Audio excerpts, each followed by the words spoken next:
Before we get into today's episode of Good Podcasting, I want to kind of give you a heads up about what you are about to listen to because for a couple of reasons, really. One, this episode is about way more than just podcasting. So I wanted to just let you know that if you're looking for the normal quick tips and tools and strategies on how to create, launch, and grow your podcast, this is not that. All those things, I promise, are in this episode, but this is much longer than what you're typically used to. It's going to be about an hour-long episode, so just give you a warning there, but it's a great episode. It's a great story. It's about so much more than podcasting, and I wanted to share it with you for a couple of reasons. One, because José, that I'm interviewing in this episode, is a gentleman that I met just over a year ago, I believe, and he had some questions about podcasting, wanted to get something started, and so we got on a call, and we've been kind of working kind of throughout the year and checking in on each other and how things are going, and his project has taken off like crazy. He'll talk about that in the episode, so I don't want to reveal too much there. But the other reason I wanted to kind of give you a heads up is that this story starts in kind of a dark place. When José and I first connected, he was not in a really healthy place in his life, and he'll talk all about that. But we talk about some hard things, and just, again, wanted to give you a heads up and a warning on that. Don't dwell on it too long. He's in a different place now. He's found hope, and he's found joy, and he's found peace in his life. And part of that is this podcast, believe it or not, that he started. So a few episodes ago, if you listened, we talked about that podcasting, to really be successful as a podcaster, it's got to come from a place of passion in your life. Something that drives you. What is it that drives you, that keeps you motivated? And that's exactly what this episode is about. It's about José moving from a place of struggle and hardship and darkness to finding something that brings him life, that brings him meaning, that brings him purpose. And it's not just the podcast. The podcast was a small part of this story. And again, it's not all about podcasting here. It's about the story. The podcast is a small part of it. But the way that he has found hope and joy and peace in his life and how podcasting has become part of that is why I'm really excited to share this episode with you today. So let's get into it.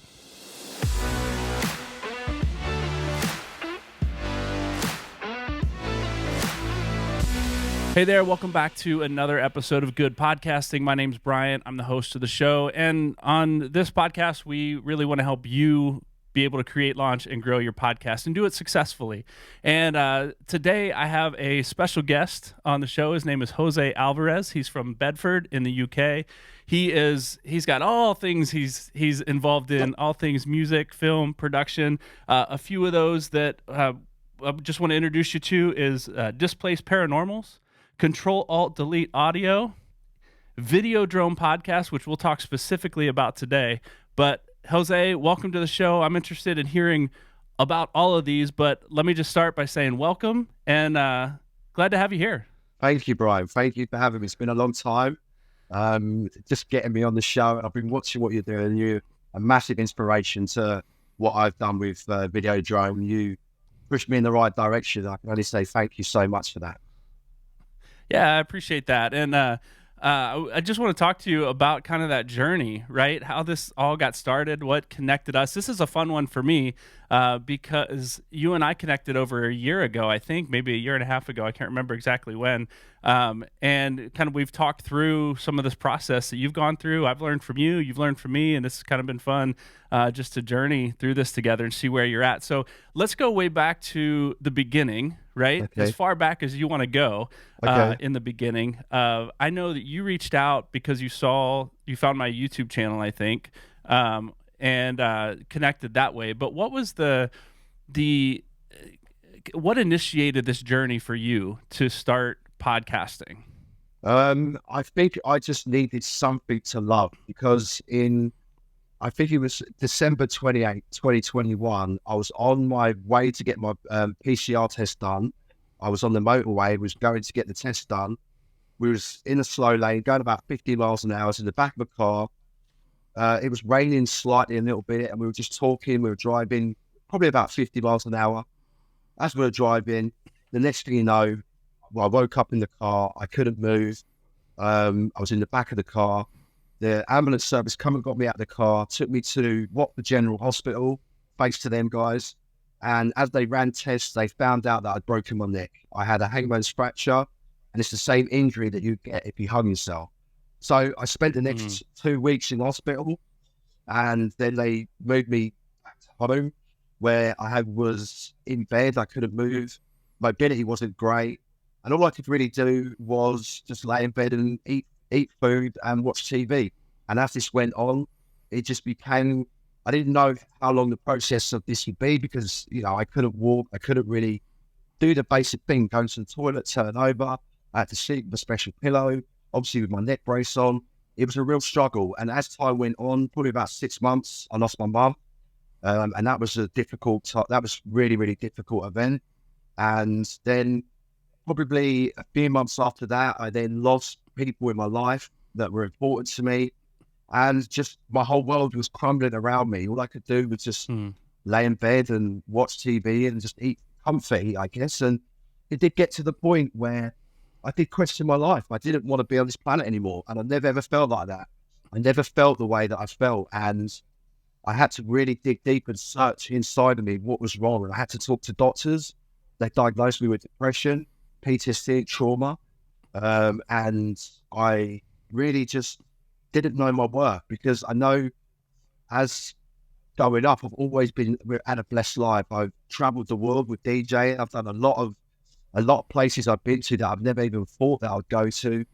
And I'd always kind of just been faithful with what I got. And when people would say to me, they would, talk about suicide thoughts and being like that, I was always look at them in a different way. And I always say, there's people out there that have got terminal illness. Someone's going to maybe die tomorrow, a week, a month, a year. They haven't got that chance to live. And by you taking your life is very selfish. And I did have a lot of friends over the years that took their life over mental health. But then I think as I was in that state, and I never believed about depression or mental health, as I was in that state, I realized this was real. And what I was going through was real. And the friends around me, because I didn't want to see anybody. I isolated myself. I couldn't go online to see anything. I didn't want to see anybody. I just wanted to be alone. And got to the point where after losing everything, I just sat there and said, you know what? If I go tomorrow, or if I don't wake up, I don't care. I didn't have any worth. I didn't have any value. This was very, very hard for me. And I felt embarrassed and ashamed to talk about it to people. But a couple of my best friends, they reached out to me and they said, look, we've got a psychiatrist that maybe will help you and talk to you. And I started talking on that journey with him. And then one day I was just like, you know what? Like, why has God done this to me? Why I've lost everything? Why is all this happening? I need answers. So one day I went to church. It's a local church near me. It's a Miracle Christ Church. And I went there, I walked in. I was very emotional. I was very upset. I didn't know what I was doing there, but they pulled me aside in a room and I told them about my accident, what happened. And they turned around to me and said, you know what? You should have died that day in the car, but you didn't. God's got a purpose for you. God's got a plan for you. And I don't know, Brian, but then something snapped in my mind that was like the severity of this accident was real, because I always looked past it and didn't think. I always took it for granted. But when they told me that day, I went home and automatically, I went home, I prayed, and I was like, right, let's just go for a walk today. Because at this time I was 19 stone and I was just, I couldn't look in the mirror. I didn't like myself. I did have trouble with myself and the way I was feeling. So it's like, let's just go for a walk today. And the next day, it's just like, after going for a walk, I've done that for a week. The week after, I was like, right, let's just do 10 minutes on the exercise bike. Done that, go for a walk. The next day, 15. Until the end of the week, I've done 25 minutes on the bike. Went for a walk every day. And then the week after that, I was like, right, let me just sit, watch YouTube and do 30 minutes on the bike.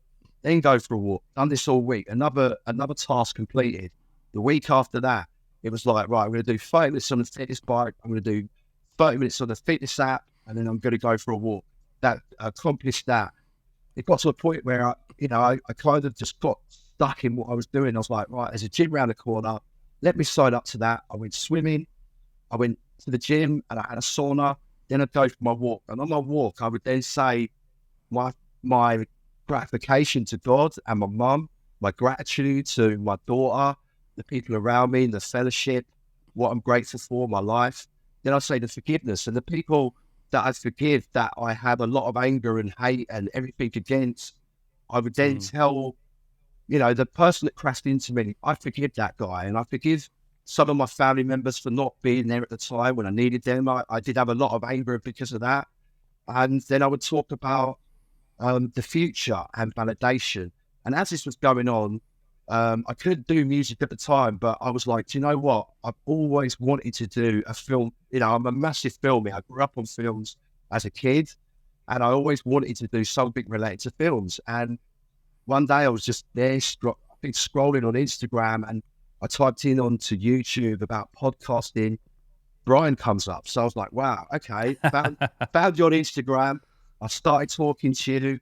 And from there, it was just like, you gave me so much inspiration, but the questions that I was quite scared at first to do it, and I didn't know what I was doing, but reaching out to you and you being so friendly to me and helping me in the manner that you did and the time and everything you gave me and the attention was just amazing. You giving that time to us having our first video call, telling me about lighting, telling me about like using the cameras, about like the scenery around me, about the sound. So bit by bit, after you telling me this, I was like, right, I'm going to go out, I'm going to invest in some mics.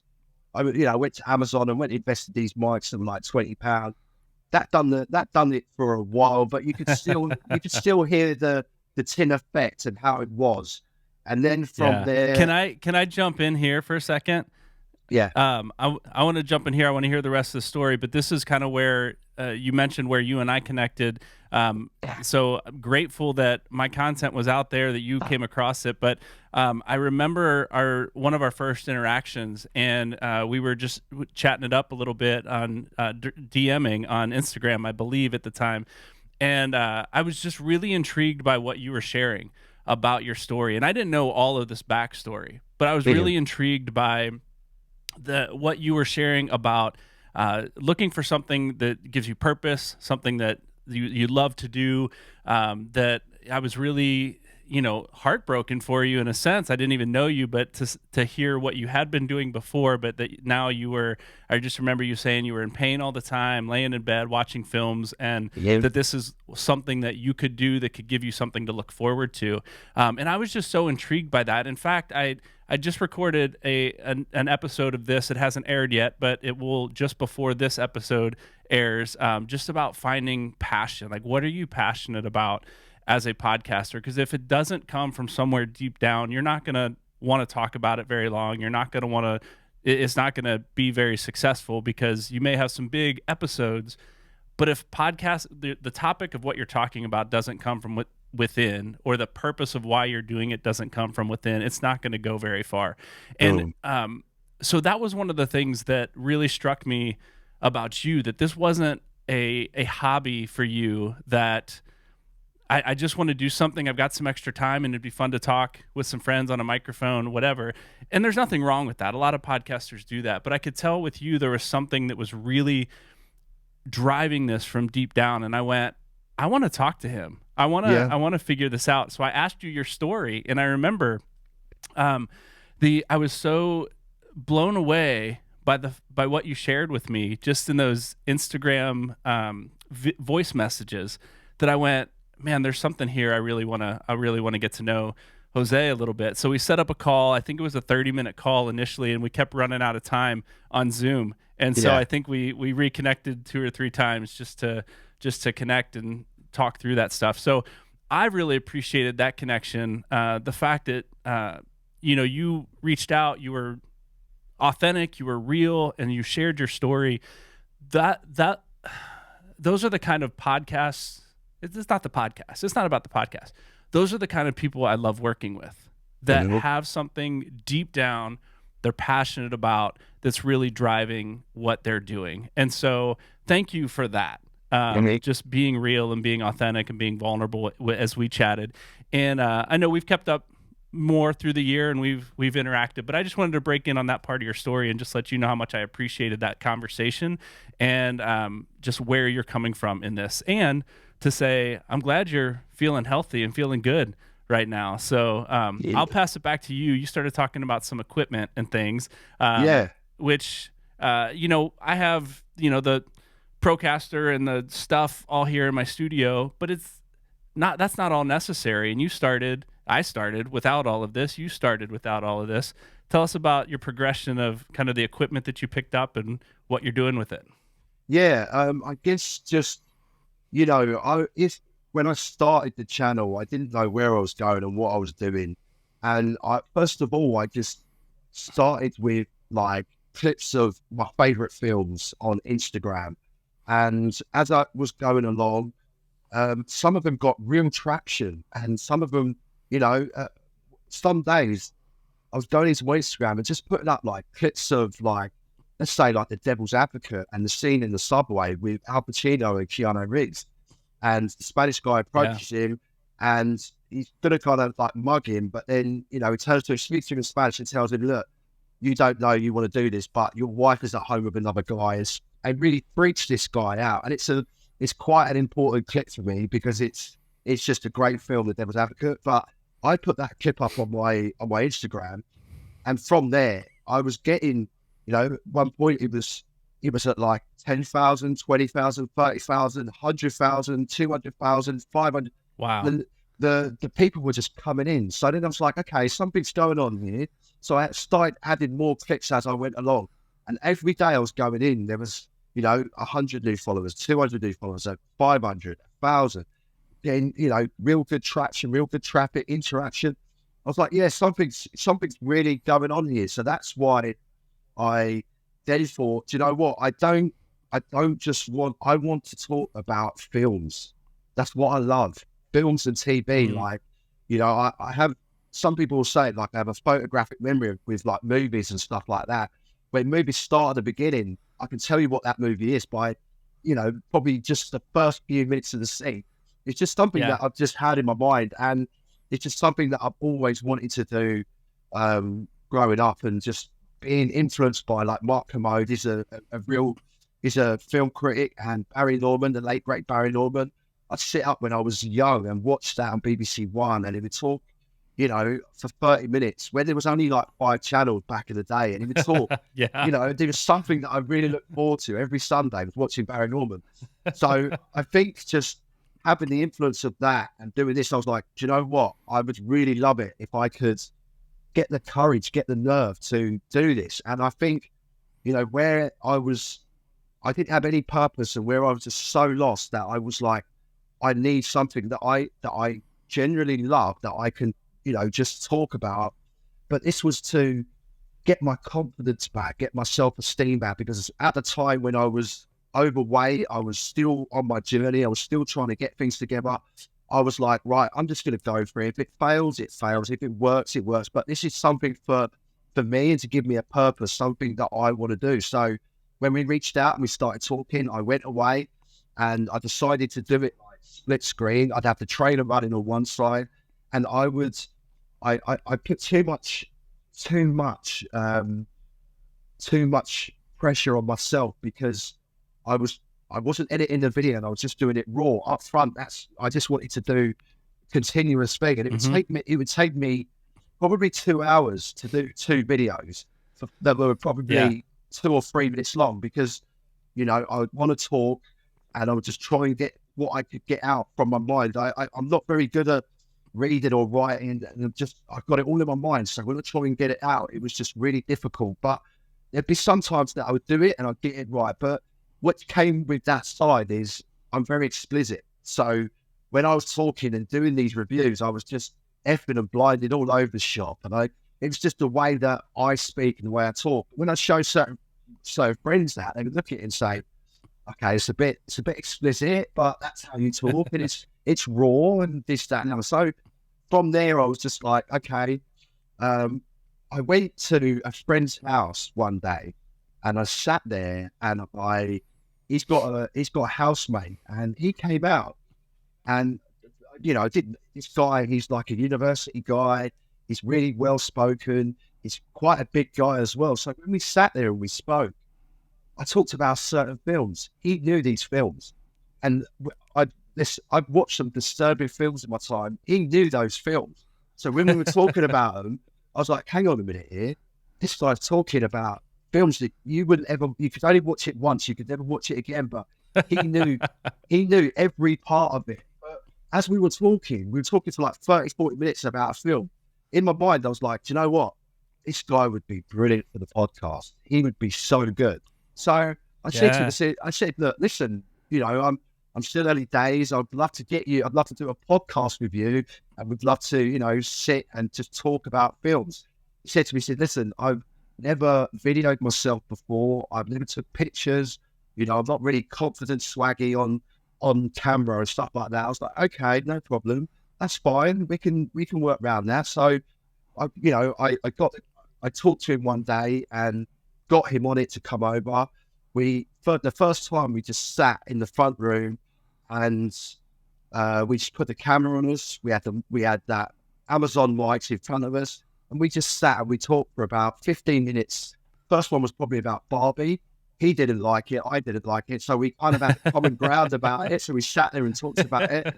And then we started the Disturbing podcast, where we'd watch. This is probably a messed up thing, but we'd go over these films that we've watched, disturbing films, and we'd sit and watch them, and then we'd sit and talk about it for 20, 30 minutes. Okay. And it was an eye-opener, but then, I thought to myself, I don't think we're going to reach the audience that we want by talking just what we want to do. So I said, okay, right. let's sit and let's try and talk about other films that we've watched together. So we just sat together and we started watching kind of like films that we love.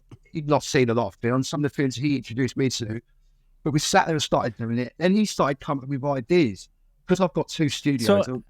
So how long, sorry to cut you off there, how long were you doing this alone before you brought on your what's his name? Alex. His name's Alex. Alex, before you brought on Alex. I think I was doing it for about 4 months on my own. And I was really, okay.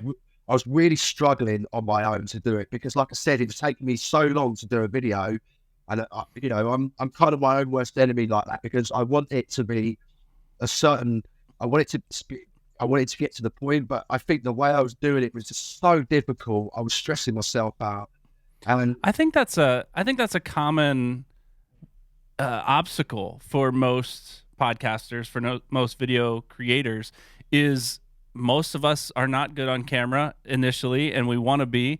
And I don't know if that was what your concern was, but I know you want your video to look nice. You want it to look perfect. You want the lighting right. You want the camera angle right. And I know you've been in music production, and so you pay attention to detail. I would understand. And so I do think that's something that keeps people from really getting started. So I applaud you for jumping in and just going for it, because that's the only way to get better, right? Is to try it, fail a couple times, fail more than a couple times, put something out there that you might feel like this isn't perfect, but then you start seeing, oh, people are watching this. This is gaining some traction. Even though I don't think it's perfect, people are tuning in. So just an encouragement to anybody listening to, you don't have to be perfect. You don't have to be comfortable on camera yet. You'll get there the more you work at it, for sure. So I just wanted to interject some of those thoughts there. It sounds like you've processed that, you've worked through that. So let me ask you, I guess, before we move on with the story where Alex came in, at what point did you start feeling, or maybe you still struggle with it, I don't know, at what point did you start feeling more comfortable sitting in front of a camera and a microphone and just talking and being comfortable there? I think my way of dealing with, because I was still lost at the time with the accident, but the way I was trying to process things with the podcast, and I explained to people, look, I can't process things like the way I used to. Sometimes it takes me a while to learn things, or slow, but I thought, you know what, the way I'm I'm trying to project how I am is through the podcast. This really helped me because I think, I'm struggling with communication, definitely, because I wasn't a good communication in my relationships, probably with friends as well. And we're talking to a psychiatrist, that really gave me the communication part and being able to talk expressively, talk freely about certain things. I think as well, losing weight, which I did, gave me the confidence on screen because I started to feel good. I started to look good. I was eating the right things. I'd gone from 19 stone to 13 stone, felt comfortable. I started building a little bit of muscle. I started really, really, I looked in the mirror and I could say, wow, this is a different guy to what it was. So when I then started going on screen and just being able just to be let loose, I was feeling more open about it, more being able to talk about certain things. But it was just the case of just trying it and just giving it a go. I've got nothing to lose. And with the equipment that I had was very basic at the time, but it was just like, look, I've got to start somewhere. I've started this now. And as it was going on, I say about 4 months before Alex come on and really turned the show around. Because Alex is like a personal trainer as well. That's what he does as well. So me bumping into him and him telling me, look, eat this, work out and do this kind of routine in the gym. But then when we were sitting together, my explicit and my swearing had gone because I'm sitting opposite a guy that's very, very, he's one of the smartest guys I know. He's very well educated. He reads books for fun. He's the wordsmith. He knows a lot of words. So him sitting opposite... He reads books for fun. He reads Those people are weird. He's the kind of guy, right, that, you say to him about something, something about English literature. You say, I don't know it, but I'll go away and read a book and I'll know it. Normal people listen to podcasts. Weird people read books for fun. Is that what we're saying? Because I'm on board with that. Listen, Alex is very special. He is a very special guy. Like my daughter is kind of having a bit of difficulties in GCSE maths. And I talked to him about it and I said, listen, my daughter's having trouble with GCSE. He was like, okay, I can go away and learn it and I can teach her. I was like, all right, okay. It saves me getting a tutor. That's awesome. That's great. So he just thrives on information, which, he came in when we were sitting there and I said, look, we were sitting just on the sofa and I think the whole vibe of it, the way it looked, the way it sounded wasn't right. I wanted to move it into Studio 2, which we did. But then Alex started seeing, look, if we move the table this way, if we put the chairs that way, if we put the camera this way, he was very particular about the way it looked, the way it sounded. We went and bought Hollyland microphones. They cost a bit of money, but they're fantastic. We clip them on and we just let loose and we sit opposite each other. But then we're sitting with Alex and the way he I've never known anyone, that when I asked him for the premise, when we sit and watch films, he does 5-6 pages of notes about the film. So when we go straight into the film, I say, tell him about the premise, and he'll sit there and he breaks this film down and probably for about 2 minutes he lets loose, and then he'll switch over to me and I'll say something basically like, look, I think the way it's the filmed, the performances, the way it's edited. So there's two different perspectives here. It's Alex's intellectual, his IQ and the way he researches and looks at film, but he always finds like some sort of point. There's always a point to something which he's going on about. But then I break it down to a minimal style that it's filmed like this, it's directed like that, the cinematography is like this, the performance, the script, the colors, all this kind of thing. So the people that see and watch us now, they're like, you two just work with chemistry. And I think we've got this fantastic chemistry where, I know when he's going to stop, so then I can come in, because it's no good if you haven't got that kind of know-how between each other. If you've got that connection and vibe with each other, if you haven't got that, you're breaking up and you're talking over each other. But when Alex stops, I come in, and then when I stop, Alex comes in, and it's just, we at first as well, when we were doing this, we were having so much fun with it. We were sitting talking for 10-15 minutes. I was like, okay, Al, we need to cut this down. It needs to be 4 or 5 minutes. he goes off on one about like, about, for example, like Platoon and about the Vietnam War and about this and about that and about this. And it's like, okay, this is great, but we need to make this into 5 minutes because it needs to be watchable. We've been into 3 minutes, that's great. Because I find that the thing is with podcasting, it's very short attention span. You've got to get to, and it's quirky as well. I think the way Alex is, where it's really well spoken, but I'm kind of street, I'm not well educated. I failed at school, but we have this vibe together where it's funny.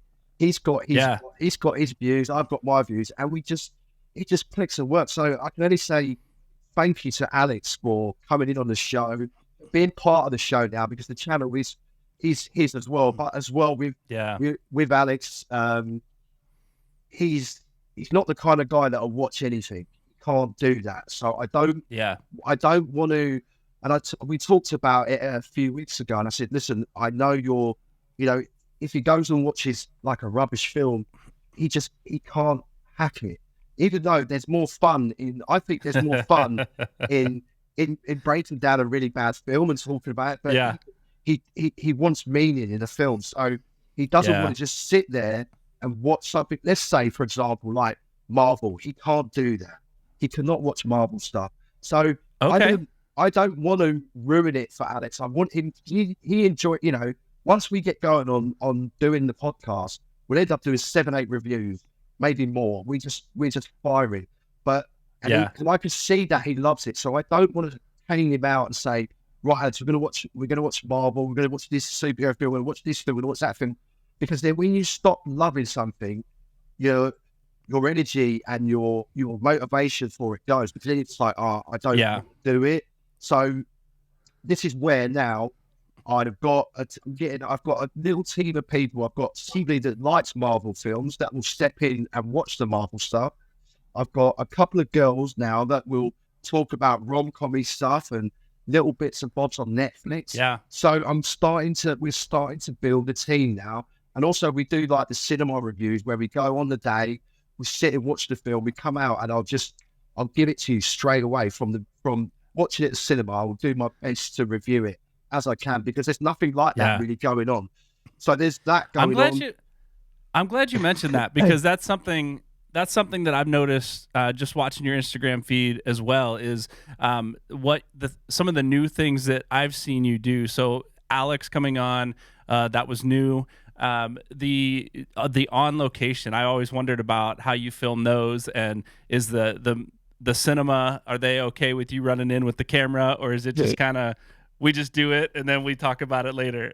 Yeah, it's we do they know you at this point? There was, I think the one where I went to watch Killers of the Flower Moon in Peterborough. It's not far from me, but I went there and I went and watched the movie. I came out and I said to the guys around, I said, look, I'm doing a podcast. I'd just like to film over there in the lobby bit and just talk about the film. I'm not going to bother anyone. I'm not going to do this, blah, blah, blah. They were like, yeah, it's no problem, it's fine. And then the manager came out, her name was Jane. She came up to me, she goes, oh, you're running a podcast? I said, yeah, we're running a podcast. It's quite, it's doing quite well at the moment. She'd be like, listen, in the future, if you just contact me before you come, you're more welcome to come down. I could give you 3 tickets, some snacks, and you could come in and review the film. And I was like, wow, that's great. That's fantastic. That is awesome. That's amazing. But then I've been to other cinemas where I've gone in and I've just said, hello, we're Videodrome Podcast. We review films on location, blah, blah, blah. We're just going to talk about the film in the lobby bit. And the manager was like, no, I'm sorry, you can't do that here. We're not allowed to do that. Blah, blah. And I've got to respect your wishes. So then from there, I'm not going to disrespect anyone or do you wrong, but I'll just come out of your cinema and I'll just review it on the step. It's just one of those things. So it's kind of touch and go. And I think it's where they think you're going to sit there and review it in the actual movie. I think they get worried about piracy and stuff like that. Right, yeah. But, it's just a case of going in there, watching it, coming straight out and reviewing it. So I've got I've got a girl that's going to come onto the show soon, which she will be then doing that as well as I'll be doing it. But then she'll be talking to and getting the opinions and thoughts of other people that have come out. Just a quick word about your film. What did you think? So I built the channel for everyone. It's not just for me. Yeah. it's for everyone. And I want it just to be that place where people come and say, shall I watch this film? Or I'm going to watch this because these guys are so. And a lot of people are now doing that. They watch the thing and they think, all right, I'm going to give this film a shot, and we try not to give a lot of spoilers away. And I have to say to Alex before we're talking about it, no spoilers, please. And sometimes he lets loose, but sometimes he doesn't. So, yeah, Gotcha. This channel's for everyone, and that's just how I'm building it now. I just want to get as many people on board that love films and that just love everything about films and TV shows. Yeah. So, the question I just had a question that it just floated out of my brain as I heard you talk. What was I going to ask you?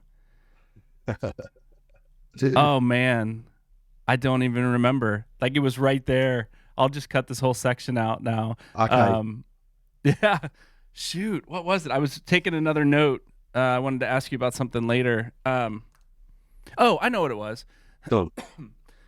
So there's a big trend right now on YouTube. Reaction channels. It seems like everybody has a reaction channel. I'm reacting to music. I'm reacting to film. I'm reacting to television shows. I'm reacting to other reactors reacting to. Like, it is just a growing trend. And I can't say that I've not watched plenty of reactions because it is kind of fun watching someone else react to something that you love. But what's your channel or your podcast is not that. What separates what you guys are doing from the typical reaction channels on YouTube? I guess what separates us from that, because I've seen some of them reactions. I have done some, but I found it really difficult. Unless you're going to put on a really funny face or look really, peculiar, I don't really get it myself. Like, I could get hype about a trailer. I can watch it and just. But I think when you're doing it and you put it up, I don't see the fascination for it. But it's massive. The review thing is massive. It's massive. So I guess what separates us from doing that, which I would like to do more going forward in the future, but what separates us from doing that is just two guys just sitting there talking about movies. That's it. Yeah. That's really it. Because I follow a couple of guys on TikTok. This one guy, he's got like 500,000 followers.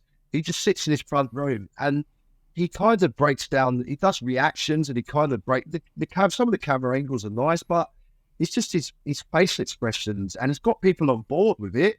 And the way he's just breaking down the trailer at the end of it is cool. But I'm really confused as well myself. But it's something that people like and they're into, and yeah, I guess so. Yeah, it seems like as I process through what that's all about, that trend is all about. Again, it's fun sometimes watching someone enjoy something that you love. Like, I get that. But it sounds like it's a quick way to grow on YouTube.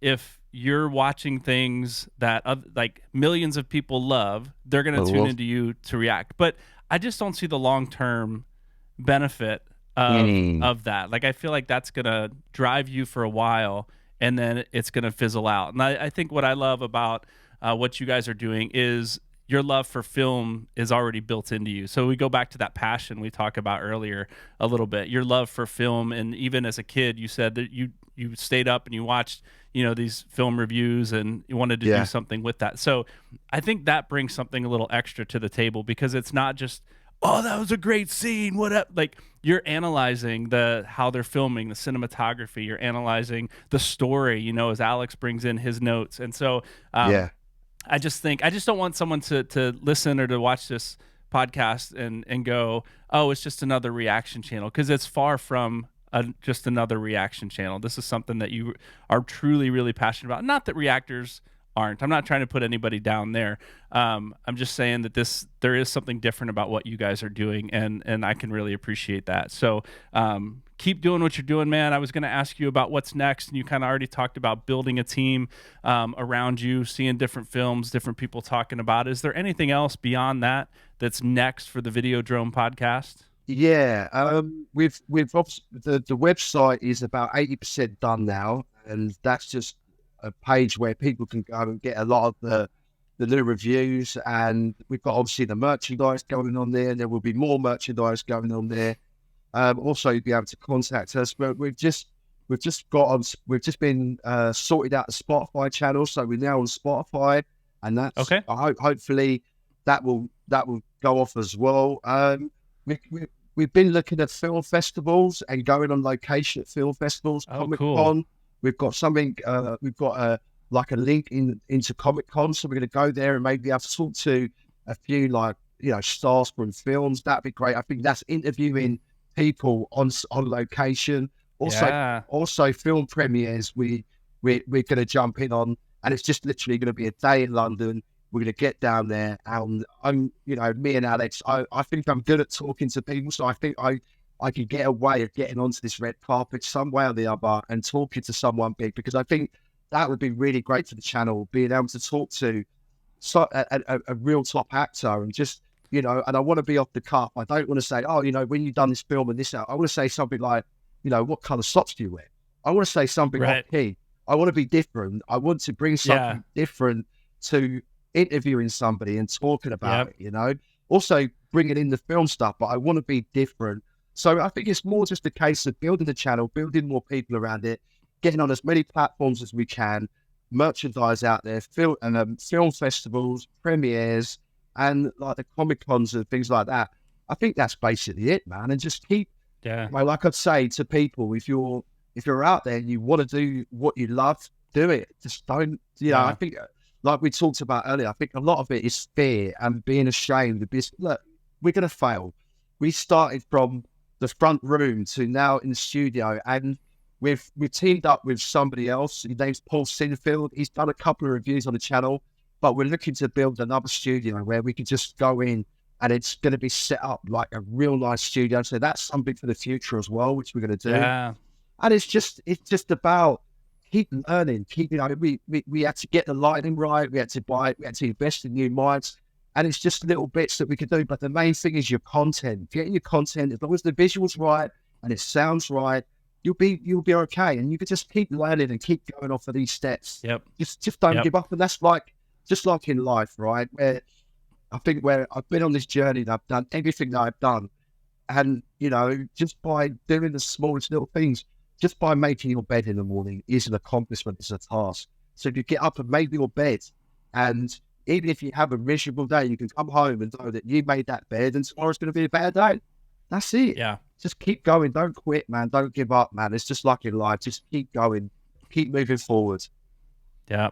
Well, I am, Jose, really encouraged by your story. I'm encouraged by your words, and I'm feeling really motivated right now. Just you're great on the mic. You're a great speaker. I love hearing your story, and again, just the motivation and where this all comes from. So thank you for that. Besides my audience hearing from you, I personally am grateful for the motivation that you've given me just now. So I'm really excited about the way your channel has grown. To look back and go, remember those first conversations you and I had. I'm glad that I could be even a small part of a conversation with you to see where you've taken this and where you've gone. And you've done a lot of great work. So well done.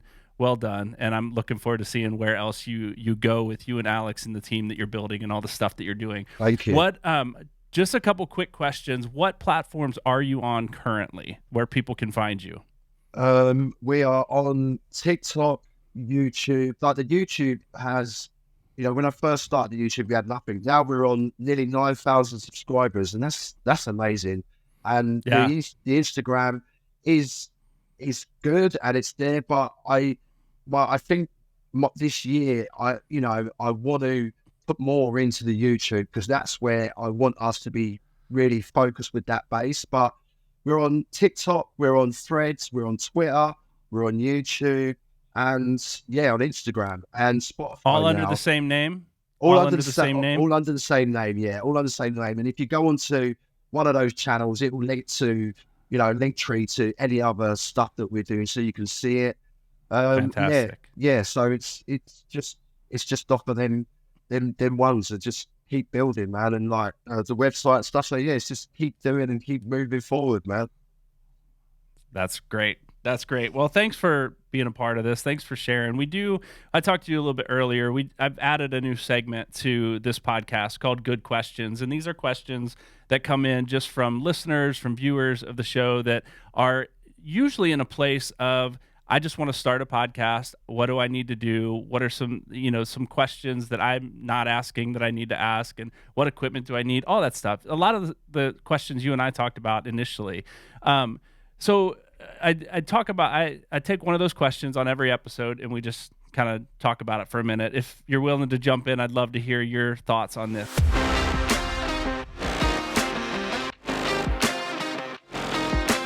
So the question for this week is, what strategies have you tried, successfully or unsuccessfully, to grow your audience? And you've talked a little bit about that already. So I want to give you a chance to maybe, if there's anything else that you've done to share. I'll share from my perspective first, some things that I've tried to do that have worked and haven't worked. And then I'll pass it back to you on that. So for me, I'll say this: you found a niche that people are tuning into and subscribing to, and your channel is growing at a really great rate. And I love that. And I'm excited about that. For me, my niche is beginner podcasters. So when I started this, I assumed that I would have viewers that would tune in, get things started, and then probably move on to something more technical and more advanced if they needed it. So I didn't expect my channel to really blow up and grow. But I'll say this year, since the beginning of 2024, I've experienced more growth than I ever have on my channel. And it's not explosive, but it feels pretty explosive compared to where it's been. It's been kind of a steady incline, and I hit January and it jumped. Wow. And so for me, what strategies have I used? I don't spend a lot of time on social media posting things. I know we connected initially there. I've connected with a few people that way. Excuse me. But what I've done recently is just be more consistent and just post more content. And so in January, I think I had about 2 videos a week, which is difficult to do. But if you can find the time, the consistency of what you're doing, the consistency of the quality of your content, the more you put out. And let's be honest, there's sometimes you just strike gold with one of your videos. And that brings people to the channel to experience other things that you have on there. If it's, whether it's on YouTube or TikTok, or, you're just listening on Spotify, whatever. So consistency is what I would say has been the best thing for me. And the other thing is just evergreen content, just content that is always relevant no matter what time 100%. Of the year or what year it is. So for you, the films, people are always watching films. They're going to continue to come back to your channel to hear what you have to say about this film or that film. For me, I'm talking again about how do you start a podcast? How do you set up a home studio? A video I just looked at, Jose, 2 years ago, December of 2021. Consistently is my most viewed video every single week since December of 2021. Wow. And people continue to go back there, which I love. I'm just trying to strike gold again. So those are some of my strategies, is just consistency and quality. And you'll find your audience will find you, and it's not super proactive, but I think it's the best thing you can do. And then all the other stuff, social media, you can add to that. So let me toss it to you. How would you answer that question? What are some strategies, successfully or maybe unsuccessfully, that you've tried to grow your audience? Okay, I think the consistency one is very important, where and being current and relevant. So where Alex just wrote down a schedule of films, we know what's coming out, which is very big, because if, like, let's say Dune's coming out, that's going to be a massive film. We have to jump on that the day it comes out, and within a few hours, we have to do that review, and it has to be out. And that's the way we're running things at the moment. It has to be current, has to be relevant. Same with stuff on Netflix. If it comes out that day, we have to watch it. We have to review it. Just get the content down is very important, because people will go to watch something like Dune, and they'll go to watch your review because of Dune's out. So it's very important that you stay current, you stay relevant, and you just keeping that little flow of just being in there and on time.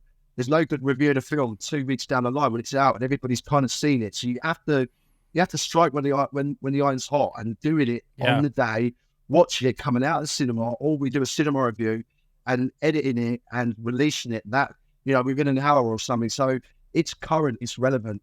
I think what's quite important as well, which I've noticed, get your titles right on YouTube and stuff like that. Get your titles right, because I over the time with YouTube, I was just putting out kind of just the same title, of the film title and something like this, and then a brief description. That wasn't selling it. What I was doing wasn't selling it. So I had to then really think of a quirky, kind of virally, I want to, reel people in to say, like, hit or miss, is this film garbage or is it a masterpiece? People think, oh, it's garbage or masterpiece. Let me check this out. So your titles need to be important, because it needs to strike people and get their attention straight away. I found it has to be searchable too, right? Yeah. It has to be searchable. It has to be a title that if someone's going to type something in, that title is going to show up. I think a lot of people want to be clever, and I was the same way. I wanted to be clever with my title and intriguing, and then I realized people aren't searching clever titles. They're searching straight up, what's this about? Yeah. So I think that's a big one. That's anything else? Big one. And it's just, with the algorithm is something like the Bermuda Triangle. You're never going to figure it out. It moves and it changes every day. And so you could put one video out and it gets 200 views. You could put another video out and you get 2 views. It's all about the algorithm and being friendly with YouTube, with Insta, because they're going to recommend. I've noticed something that has been really well for us. Like when me and Alex when we sit and do the podcast, well, there'll be about a 2 or 3 minute gap where we just sit and we talk nonsense about dinner, about the cats, about what he's doing later, about what he's wearing, about what's it. Those, and I edit those and I put them on reels. Some of them are and on TikTok. People love that outtakes. It's just real. It's raw. It's funny. It's authentic. It's original. So don't be afraid. Just sit there, and even if you're going to talk, that's what people want to hear. That's what people want to see. That's what people want to hear. Just be yourself. Just put it out. And I'm telling you, you could put out really, really great content, and you could put out something that is just 2 minutes or a minute of just talking garbage, and people like that. People love that raw film and stuff, and that's what it's about with now. And something quick you can watch a minute. And try and keep, if you're going to do your Instagram stuff, TikTok, and your reels, try and keep it under a minute, because attention spans now. People want to see things quick, and it just with the whole reel thing and TikTok, you could just scroll quickly, bang, bang, bang, bang, bang, bang. So just try and keep it quirky to, let's say, 50, 30 seconds. This is how you're going to get your people driving in, and you're going to get your watch views, and it's going to keep going like that. So it's just all about just keeping it to a minimum and just getting to the point. Don't be afraid to jump in and do it. That's all I can say. Yeah, no, that's a good word. That's a good word, and I appreciate it. And again, I think to bring this all full circle, you talked about being real. People love the authenticity, the outtakes.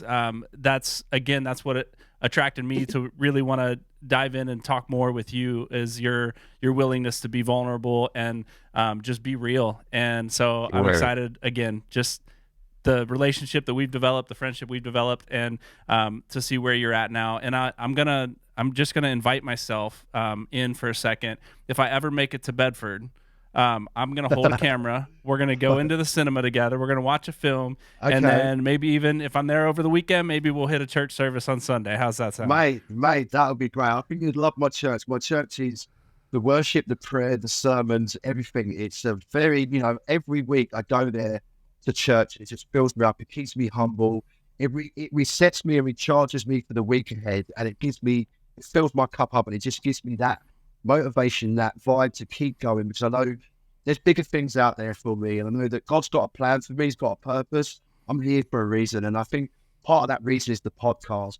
But yeah, if you're ever in Bedford, you're welcome to come to the cinema and I'd love to do that with you. But Brian, I just want to say, man, like that a lot of this show, what we've done, wouldn't have been this show if it wasn't for you, because you could talk to people on Instagram all day long and they won't reply to you, but you reply. And I think your heart, your kindness, your positivity, mate, that helped me a lot when I was going through dark times. Being able to talk the way I talked to you, and you were really wanting to know what was going on, and really identifying with what was going on to me, but also just giving me that time and attention to talk. And the show wouldn't be where it is today if it wasn't for you. So I need to give you massive props for that. And I'll do anything going forward to help you in your show, and and push people in your direction, because you made this show what it is. And I can only thank you. Whenever I need to ask you something, if it's about jump cuts, it's about lighting, it's about sound, it's about the scenery, whatever it is, you always make time for me. And for you to reach out that first time was a blessing, mate. You came into my life at that time when I needed you, and you gave me that confidence to say, you talked to me, and I was like, wow, this guy, he's massive. What I was watching and seeing all your stuff, I was like, wow, this guy is fantastic. And I couldn't have asked, out of all the people who are podcasting, I bumped into you. I met you. So thank you for giving me the time and making Videodrome what it is and making the show what it is. So thank you very much. Yeah. You're welcome, man. I appreciate those words. And we should probably end the episode before I get emotional. So thank you for that. I'm gonna go ahead and stop recording, but and then we can keep chatting offline. So thanks, Jose, for being part of the show today. Thank you. Thanks for everyone tuning in.